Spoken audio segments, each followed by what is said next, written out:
আসসালামু আলাইকুম প্রিয় দর্শক, অন্য মঞ্চের আলাপচারিতায় আপনাদের সকলকে আমন্ত্রণ জানাচ্ছি। ক্রমশ লাল পাসপোর্ট দেওয়ার একদম বেড়ে গেছে, উৎসাহ সমস্ত বেড়ে গেছে। এখন যারা পর সব লাল পাসপোর্ট জমা হচ্ছে। আগের বারে আমি বলেছিলাম যে 62 জন লাল পাসপোর্ট জমা দিয়ে তাদের নিজস্ব পাসপোর্ট নিয়েছেন। এখন শোনা যাচ্ছে সেই সংখ্যাটা 89-তে পৌঁছে গেছে। ক্রমশ চড়াং চড়াং চড়াং করে লাফিয়ে চলছে একদম। সেখান থেকে একদম উপদেষ্টা থেকে সাধারণ কচিকাঁচা থেকে আরম্ভ করে একেবারে বিচারপতিরা পর্যন্ত। আচ্ছা, বিচারপতিরা কেন কূটনৈতিক পাসপোর্ট জমা দেবেন আমার তো মাথায় ঢুকছে না। তাহলে বিচারপতিরাও কি এর মধ্যে জড়িত নাকি? কি জানি বাবা, এই তো ক্রমশ ধন্দ লেগে যাচ্ছে। সব কূটনৈতিক পাসপোর্ট জমা দিয়ে নিজেদের পাসপোর্ট নিয়ে নিচ্ছেন, কারণ সব ভাগবার তাল হচ্ছে। এখন সময় খুব ঘোলাটে। আগে যদিও বা একটা ব্যাপার ছিল যে আমেরিকা ভারতের শত্রু, এখন আমেরিকা যদি কিছু হয় তাহলে পরে আমেরিকা অন্তত বাঁচাবে, অথবা আমেরিকার দিকে চেয়ে রক্তচক্ষুর দিকে চেয়ে ভারত হয়তো কিছু করবে না। কিন্তু আমেরিকাও তো এখন পালে হাওয়া দিয়ে তো এদিকে চলে এসছে। এখন তাহলে বাঁচাবে কে? বাঁচানোর তো তাহলে কেউ নেই। এখন ওই জন্য আরো 62 থেকে 79 দিকে 89-এর দিকে চলে গেছে। 89 না 89 বোধ হয়, হ্যাঁ 89 জন। এখনো পর্যন্ত এটা ধীরে ধীরে বাড়বে। এর মধ্যে কচিকাঁচাও আছে।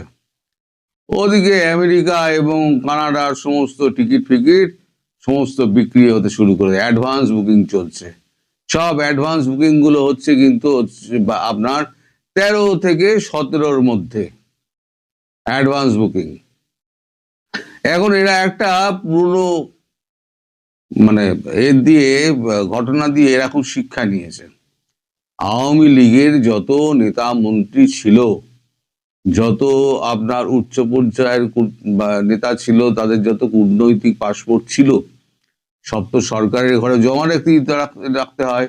সরকারের ঘরে জমা রেখে একজন ব্যক্তি দুটো পাসপোর্ট রাখতে পারে না। সরকারের ঘরে জমা রেখে লাল পাসপোর্ট দিত, কূটনৈতিক পাসপোর্ট। এখন কূটনৈতিক পাসপোর্ট যদি সরকার যদি বদল হয়ে যায় বা কোনো রকম যদি অঘটন ঘটে যায়, তাহলে পরে এখন কূটনৈতিক পাসপোর্ট দিয়ে যদি আটকে দেয়, যে কেউ আটকাতে পারে, তাহলে সেক্ষেত্রে গিয়ে সাধারণ পাসপোর্ট তখন আর পাওয়া যাবে না।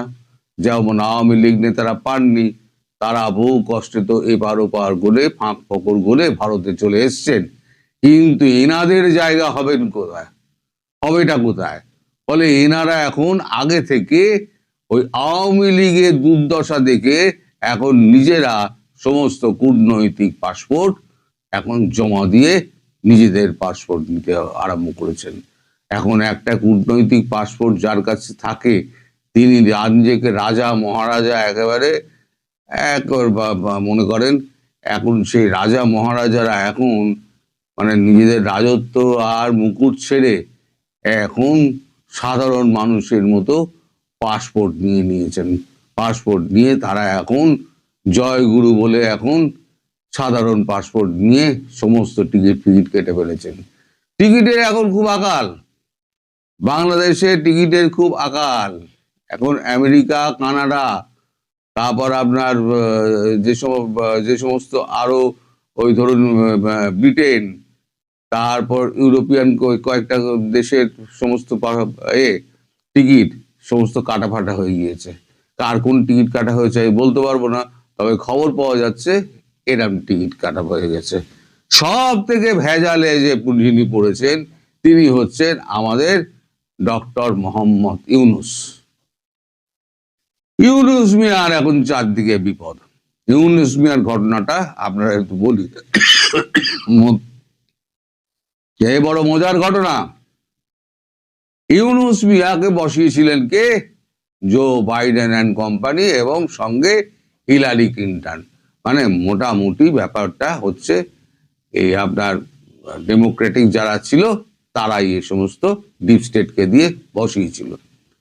এখন যতদিন ভারতের সঙ্গে এই গন্ডগোলটা চলেছে, রিপাবলিকান আমাদের মালিক আর ট্রাম্প বাবুর সঙ্গে এখন যে গন্ডগোলটা চলছিল, তাতে অনেক মেরামতির কাজকর্ম, শুরুর মেরামতির কাজকর্মটা শুরু করে হচ্ছে আমাদের যিনি বিদেশ মন্ত্রী Marco Rubio, JD Vance, Congress এবং রিপাবলিকান। এটা আমি বহুদিন আগে থেকে আপনাদের বলে এসেছি যে এরাই প্রথম সম্পর্ক স্থাপনের চেষ্টা করে। তারপর এরা ট্রাম্পকে প্রচন্ড বোঝায় এবং রিপাবলিকান দলের মধ্যে যখন এই বিক্ষোভ শুরু হয় নানান রকম ঘটনার পরিপ্রেক্ষিতে, যে দেশের একেবারে মূল্য বৃদ্ধি ঘটছে, একেবারে দেশে খাদ্য সমস্যা একেবারে মানে চূড়ান্ত মূল্য বৃদ্ধি ঘটছে, খাদ্য সমস্যা নেই, খাদ্য সমস্যার টান দেখা দিয়েছে। এরভাবে চলতে থাকলে আমি বলেছিলাম আগামী 3 মাসের মধ্যে একেবারে আমেরিকায় কিন্তু খাদ্যের অভাব দেখা দেবে। তখন ট্রাম্প বাবুকে বাধ্য হয়ে মালিককে এসে গোতা মারতে হয়েছে নরেন্দ্র মোদীর কাছে। এখন নরেন্দ্র মোদী কিন্তু সেই দুখানা জায়গা কিন্তু খোলেননি, একটা হচ্ছে মিল্ক সেক্টর আর একটা হচ্ছে আপনার এগ্রিকালচার সেক্টর। এটা বাদে এখন নিজে থেকেই তিনি ঘোষণা করে দিয়েছেন একটা ফোনালাপ হয়ে যাওয়ার পরে যে আমরা একেবারে 50% থেকে 15%-এ নামিয়ে আনলাম, এই 18%-এ নামিয়ে আনলাম, এবং সঙ্গে সঙ্গে যা কিছু করার মানে অন্যান্য মানে সুযোগ সুবিধাগুলো যেগুলো দেওয়ার সেগুলো আমরা দিয়ে দেবো উনি। তার সঙ্গে উনি টুইট করে একটা জানিয়েছেন যে রাশিয়া থেকে তেল বন্ধ করে দেবে, তেল নেওয়া বন্ধ করে দেওয়া হবে, এবং কি বলে ভেনেজুয়েলা থেকে ভারত তেল কিনবে বলেছে নিজের মনের মতো করে। 500 billion is a huge amount, 500 বিলিয়নের একটা চুক্তি তা ভারত করবে, এই করে তো নিজে একটা পোস্ট করেছেন। কালকে আমি সেই পোস্টটা আপনাদেরকে দিয়ে দিয়েছিলাম। এখন এই ঘটনা হওয়ার পর এখন মার্কিন যুক্তরাষ্ট্রের ওপরে যে চাপটা, ট্রাম্পের ওপরে যে চাপটা হয়েছে, সেই চাপটা এখন বুঝতে পারছেন ডোনাল্ড ট্রাম্প, তিনি এখন সমস্ত কিছু ছেড়ে দিয়েছেন। এখন ডোনাল্ড ট্রাম্প যতই বলুন না কেন আমি এই শর্ত হয়েছি, নরেন্দ্র মোদী কিন্তু খুব প্লেন অ্যান্ড সিম্পল একটা, নরেন্দ্র মোদী কথা বলেন না, Narendra Modi plain and simple একটা বার্তা পাঠিয়েছেন টুইটারে বার্তা পাঠিয়ে এক্স হ্যান্ডেলে বার্তা দিয়ে উনি লিখেছেন, নরেন্দ্র মোদী, আমি পড়ছি নরেন্দ্র মোদীর বার্তা, আপনারা ভালো করে দেখুন। নরেন্দ্র মোদী তিনি লিখছেন, wonderful to speak with my dear friend president Donald Trump today. একদিন প্রেসিডেন্ট ট্রাম্প লিখতেন, এখন আবার ফিরে এসছেন my dear friend. Delighted that made in India products will now have a reduced tariff of 18%. Big thanks to President Trump on behalf of 1.4 billion people of India of this wonderful announcement. When two large economies and the world's largest democracies work together, it benefits our people, unlock immense opportunity and mutually beneficial cooperation. President Trump's leadership is vital for global peace, stability, and prosperity. India fully support his effort for peace. I look forward for working closely with his take to our partnership to unprecedented height. এখানে কোথাও কিন্তু নরেন্দ্র মোদী লেখেননি এক ছত্তরও যে আমি এর থেকে Russia থেকে আমি কোনো তেল কিনবো না, ভেনেজুয়েলা থেকে আমি তেল কিনবো, আর 500 বিলিয়ন আমি কিনবো, এনার্জি কিনবো। নরেন্দ্র মোদী কোনো কথা বলেন না, উনি যা বলার ওর মধ্যে দিয়ে বলে দিয়েছেন যে আমি যেটা বলছি সেটাই ঠিক, আর উনি যেটা বলছেন ওনার মতো বলছেন, তাতে ভারতের কিছু যায় আসে না। ভারত তার প্রতিনিধি দল পাঠিয়ে দিয়েছে, ওখানে এখন টানা হাজরা চলবে। সেটা মোটামুটি আমি আগেও বলেছিলাম 12 থেকে 15, এই দেখবেন 15-র আশেপাশে গিয়ে এই ট্যারিফটা গিয়ে দাঁড়াবে সর্বনিম্ন ট্যারিফ। এখন তার সঙ্গে কিন্তু একটা শর্ত ছিল, তার সঙ্গে একটা শর্ত আমি আপনাদের বরাবরই বলেছিলাম যে ইউনূসকে ছাড়া যাবে না এখান থেকে, ইউনূস এখানেই থাকবে। এবার হয়েছে কি, যারা বসিয়েছিলেন হিলারি ক্লিন্টন এবং আপনার এই জো বাইডেন সরকার এবং ডিপ স্টেট, তারা চাইছে যে এখান থেকে তাদের ডিপ স্টেটের মাল আমাদের এই ইউনূসকে এখান থেকে সরিয়ে নিতে। কারণ ইউনূসকে আমি একটা খবরে বলেছিলাম, ইউনূস দিন রাত টেলিফোন ঘুরিয়ে যাচ্ছেন, হিলারি ক্লিন্টনকে ব্যতিব্যস্ত করে দিয়েছেন, বিল ক্লিন্টনকে ব্যতিব্যস্ত করে দিয়েছে, আমাকে এখান থেকে বার করুন, আমি তো আপনাদের সব কাজ করে দিয়েছি, আমাকে বার করুন। এবার বার করতে যখন যাচ্ছে তখন মার্কিন কংগ্রেস এবং রিপাবলিকানরা গেছে ঘুরে, তারা বলছে অনেক কষ্টে ভারতের সঙ্গে আমাদের সম্পর্ক সহজ হওয়ার পথে, এই মুহূর্তে যদি ভারতের সঙ্গে পাঙ্গা নিয়ে আবার ইউনূসকে যদি ফিরিয়ে আনা হয় বা ওখান থেকে উঠিয়ে আনা হয়, তাহলে সম্পর্ক আবার পুরনো জায়গায় ফিরে যাবে। সুতরাং ইউনূসকে আনা যাবে না। এখন ইউনূসের হয়ে গেছে ঢেঁড়া, তাই বলছি জয় গুরু, ইউনূসের হয়ে গেছে ঢেঙা। এখন ইউনূস এখন না ঘাড়কা না ঘাটকা, এখন ইউনূসের ওই ফাটা বাঁশে যা বলে না একটা, ওই আপনারাও জানেন না, খুলি বললাম, এখন ওইখানে আটকে গিয়েছে। ইউনূস এখন কি করবে, ইউনূস এখন পাগল হয়ে গেছে, মানে দেশের মানুষকে বুঝতে দিচ্ছে না, কিন্তু ইউনূস কিন্তু বাঁশপাতার মতো ধত করে কাঁপছে। ইউনূস যখন তখন জানে যে এইখানে যদি হ্যাঁ না ভোটে কোনো গন্ডগোল হয়, অথবা যদি কোনো দাঙ্গা ফাঙ্গা হয় ভোটের সময় বা ভোটের পরে, তাহলে কিন্তু আমার পিঠের চামড়াটি যাবে, যমুনার মধ্যে মানুষ ঢুকে আমাকে টেনে হিঁচড়ে ওই বঙ্গভবনে যা হয়েছিল, কোথায় যা হাসিনার ওইখানে যা হয়েছিল, সেই ঘটনা যমুনাতেও হতে পারে। ফলে তিনি এখন ওই বলেছিলাম না, তার বিছানা এখন শুলের মতো বিধছে, তিনি এখন খেতেও পাচ্ছেন না, ঘুমোতেও পাচ্ছেন না, তার অবস্থা খুব খারাপ। সুতরাং আপনাদের এই যে যাকে বলতেন আপনারা স্যার আমাদের 1000 বছর হায়াত পান, এখন লেখেন না কেন 1000 বছর হায়াত পান, লিখুন এখন 1000 বছর স্যার হায়াত পান। স্যার 1000 বছর কত পাবেন কিনা যায় না, 100 বছর পেলেও জানবো অনেক পেয়েছেন। ভাই ইউনূস এখন ফাটা মাসে আটকে গিয়েছেন, ইউনূস এখন বেরোতে পারছেন না। এখন যারা বসিয়েছিল তারাও এখন হরিবল হাত তুলে দিয়েছে, আমাদের কিছু করার নেই, ভারতবর্ষ ছাড়বে না। সুতরাং আমি যেটা বলেছিলাম, ইউনূস আপনাকে দেশেই থাকতে হবে, দেশেই আপনার বিচার হবে, দেশের ওই যে আপনি যেটা আইসিটি করেছিলেন যেখানে, সেইখানে আপনার বিচার হবে, আপনি প্রস্তুত থাকুন। এইটা ঘটনা যেটা বললাম দর্শক, এর মধ্যে কোনো ভেজাল নেই, একেবারে সত্যি ঘটনা। আপনারা এইবার সময়ের সঙ্গে সঙ্গে মিলিয়ে নিন। আমি যতগুলো বলেছি সময়ের সঙ্গে সঙ্গে আস্তে আস্তে সবই পাল্টেছে, এটাও পাল্টাবে, আপনাদের চোখের সামনে ঘটে যাবে, আপনারা নিজেরাই দেখতে পাবেন। সবাই ভালো থাকবেন। ভারতের পতন ও বিএনপির ক্ষমতার চ্যালেঞ্জ, আওয়ামী লীগবিহীন একতরফা নির্বাচন কি টিকবে? ও বাংলাদেশের রাজনীতিতে এখন এক উত্তাল সময়। নির্বাচনের শেষ মুহূর্তে এসে রাজনৈতিক সমীকরণগুলো দ্রুত পরিবর্তন হচ্ছে। একদিকে জামাতে ইসলামী যে ক্ষমতার হাইপ তুলেছিল তা যেন হঠাৎ করে মুখ থুবড়ে পড়েছে, অন্যদিকে প্রধান প্রতিদ্বন্দ্বী বা বাংলাদেশের প্রধান রাজনৈতিক দল আওয়ামী লীগকে মাঠের বাইরে রেখে একতরফা নির্বাচনে বিএনপির ক্ষমতায় যাওয়ার পথ অনেকটা পরিষ্কার হলেও সামনে অপেক্ষা করছে এক ভয়াবহ রাজনৈতিক অগ্নিকুণ্ড।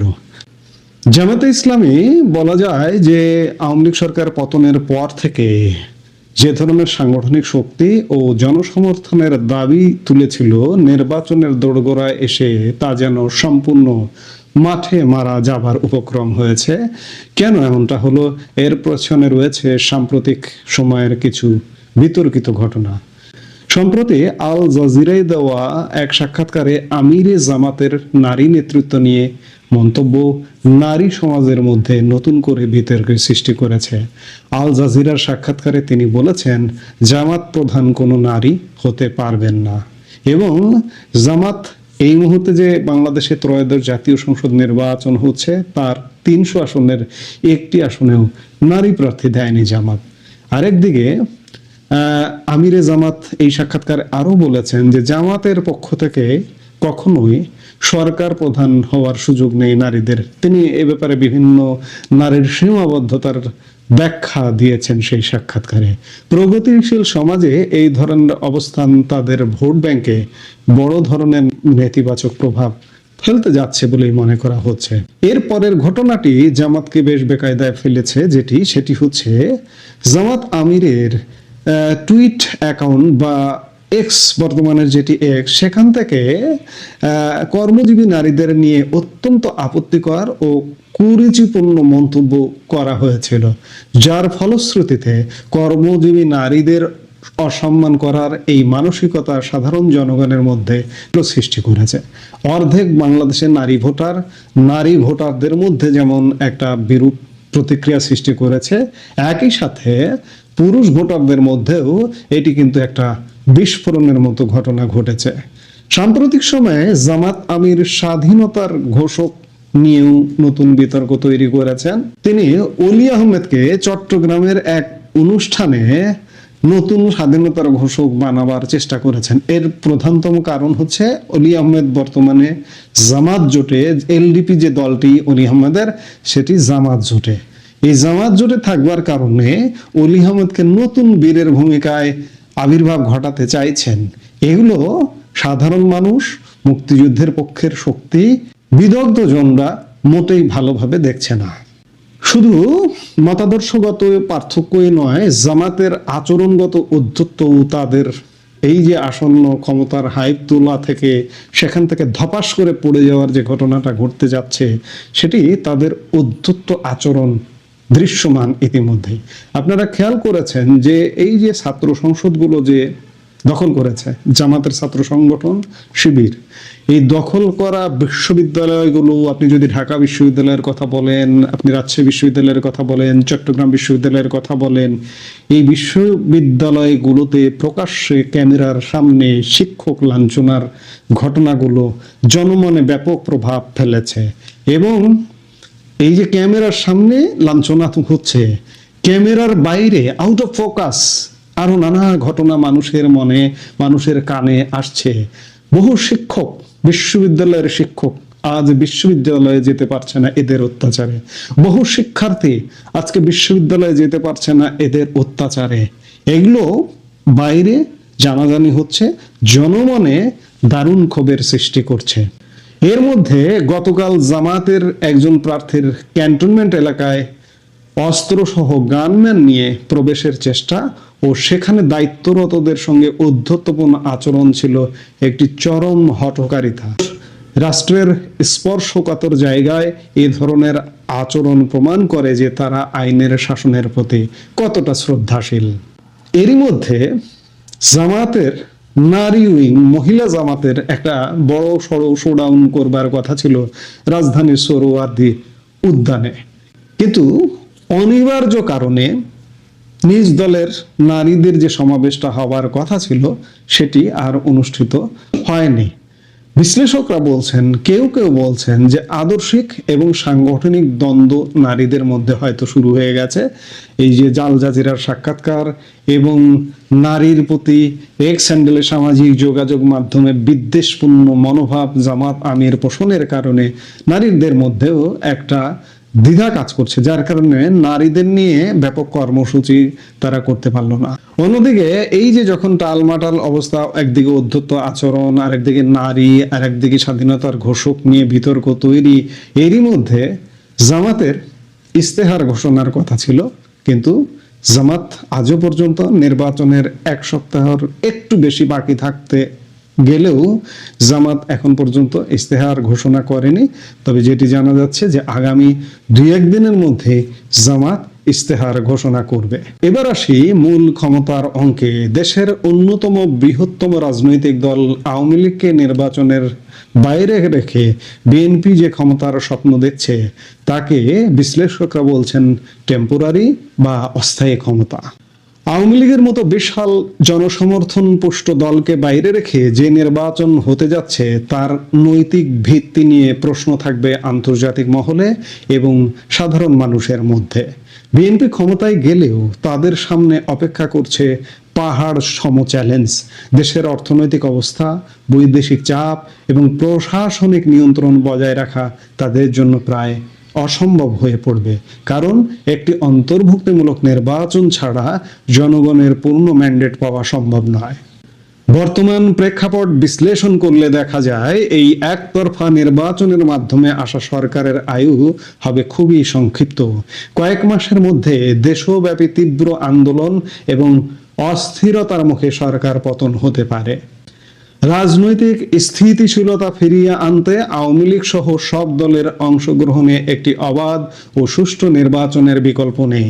যতক্ষণ না পর্যন্ত সব পক্ষকে নিয়ে একটি গ্রহণযোগ্য নির্বাচন হচ্ছে, ততক্ষণ পর্যন্ত রাজপথ উত্তপ্তই থাকবে। একমাত্র অংশগ্রহণমূলক নির্বাচনের মাধ্যমেই দেশ শান্ত হতে পারে। এর আগ পর্যন্ত ক্ষমতার লড়াই এবং সংঘাত চলতেই থাকবে। আমরা মোটামুটি বুঝবার চেষ্টা করলাম যে জামাত সাম্প্রতিক কয়েকদিনের ঘটনায় বেকায়দায় পড়ে গেছে, বিএনপি ক্ষমতায় যাচ্ছে, বিভিন্ন জরিপ টরিপেও এমনটা আসছে। আজকেও একটি জরিপ বেরিয়েছে যে আওয়ামী লীগ পক্ষের যারা তারা নাকি বিএনপিকে ভোট দেবে। এসব জরিপ কারা কোথা থেকে করেন তারাই জানেন, কারণ দলগতভাবে আওয়ামী লীগের ইতিমধ্যে ভোট বর্জন করবার কথা বিভিন্ন নেতারা বলছেন। আওয়ামী লীগ প্রধান শেখ হাসিনা পুত্র সজীব ওয়াজেদ জয় বলেছেন। তো কাজেই আওয়ামী লীগ স্বাভাবিকভাবে এই ভোটে যাবে না বা ভোট দিতে যাবে না। এখন আমরা বিশ্লেষণ করছি যে বিএনপি ক্ষমতায় যাচ্ছে, কিন্তু এখানেও কিন্তু আছে, বিএনপি ক্ষমতায় যাচ্ছে, নির্বাচনটা যদি স্বাভাবিক হয়, এটা যদি অস্বাভাবিক নির্বাচনে পরিণত করা হয় জামাতের পক্ষ থেকে, যেভাবে জামাত প্রশাসন দখল করে আছে এবং নির্বাচনে প্রভাব বিস্তার করতে পারে এমন জায়গাগুলো যেভাবে দখল করে আছে, তাতে জামাত যদি নির্বাচনকে ট্যাম্পার করে ফলাফল নিজেদের পক্ষে নেয়, তাতেও কিন্তু অবাক হবার কিছু থাকবে না। আবার একটি ধারণা আছে যে সেনাবাহিনী পর্যন্ত তাদের দখলে, সেনাবাহিনী পর্যন্ত তাদের দখলে, হ্যাঁ একটি অংশ আছে দখলে, জামাতি সেনাবাহিনীর সেনা কর্মকর্তারা আছেন, কিন্তু এর বাইরেও আছেন। জামাতকে সাপোর্ট করবে এমন নয়। এই যে যেমন গতকালকের ঘটনাটাই দেখুন, যে ঢাকা 17 আসনের প্রার্থী তিনি ক্যান্টনমেন্টে গিয়ে প্রবেশ মুখে অধ্যত্ত আচরণ করলেন। এটা কি বলবেন? এই যে তার যে ভিডিও ফুটেজ বেরিয়ে গেল, এটা কি বলবেন? এটা কি জামাতকে সাপোর্ট করেছে সেনাবাহিনী? যদি সাপোর্ট করতো তাহলে যে কোনো ভাবে লুকোছাপা করে তাকে ক্যান্টনমেন্ট দিয়ে প্রবেশ করিয়ে এদিক দিয়ে ঢুকে আরেক দিক দিয়ে বের করে দিত। এইভাবে সিন ক্রিয়েটের ঘটনাটা কিন্তু ঘটতো না। তো যার কারণে খুব সরলভাবে মনে করবার কোনো কারণ নেই যে জামাত ছাত্র সংসদ নির্বাচনটা ছিল ছোট নির্বাচন, সেই ছোট নির্বাচনে প্রভাব বিস্তার করে নিজেদের নিয়ন্ত্রণে নিয়ে সবকিছু করা সম্ভব হয়েছে। কিন্তু এটি কিন্তু জাতীয় নির্বাচন। সারা বাংলাদেশের 300 আসনের মধ্যে একক সংখ্যাগরিষ্ঠতা পেতে হলে কমপক্ষে 1.5 শতাধিক আসন, 151টি আসনে সংখ্যাগরিষ্ঠতা পেতে হবে। এটি কিন্তু বিশাল কঠিন ব্যাপার। সেই জায়গা থেকে জামাত মনে হচ্ছে এখন পর্যন্ত আজকে যেটি দেখছি তাতে জামাত মোটামুটি একটু বেকায়দায় পড়ে গেছে, বিএনপি সুবিধাজনক অবস্থায় আছে। দর্শক, সব কথার শেষ কথা হলো, রাজনীতিতে শেষ কথা বলে কিছু নেই। তবে জামাতের ভুল পদক্ষেপ এবং বিএনপির একতরফা ক্ষমতায় যাওয়ার যে দেশটাকে এক চরম অনিশ্চয়তার দিকে ঠেলে দিচ্ছে, এতে কোনো সন্দেহ নাই। আপনার কি মনে হয় বিএনপি কি পারবে এই চ্যালেঞ্জ মোকাবেলা করে দেশ চালাতে, নাকি কয়েক মাসের মধ্যে আমরা নতুন কোনো রাজনৈতিক মোড় দেখব? আপনার মতামত কমেন্ট বক্সে জানান। দর্শক, এই মুহূর্তে এ পর্যন্তই। সবাই ভালো থাকুন,